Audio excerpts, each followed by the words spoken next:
જૈન મુનિ પરમ પૂજ્ય 108 આચાર્ય શ્રી સુનિલ સાગરજી મુનિરાજનું સંતરામપુર ખાતે આગમન। સંતરામપુર જૈન સમાજ દ્વારા આચાર્ય શ્રી સુનિલ સાગરજી મુનિરાજનું ભવ્ય સ્વાગત કરવામાં આવ્યું। સંતરામપુર રાજવી પરમ જયાદિત્ય શ્રી પરમાર પણ મુનિરાજના સ્વાગત તેમજ સત્સંગમાં જોડાયા।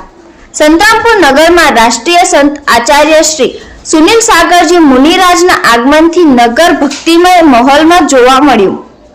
રાષ્ટ્રીય સંત આચાર્ય શ્રી સુનિલ સાગરજી મુનિરાજ 6 તારીખ સુધી સંતરામપુર નગરમાં રોકાઈ સંસદ સભા કરશે। રાષ્ટ્રીય સંત આચાર્ય શ્રી સુનિલ સાગરજી મુનિરાજની વાણી સાંભળવા આસપાસથી લોકટોળા ઉમટ્યા।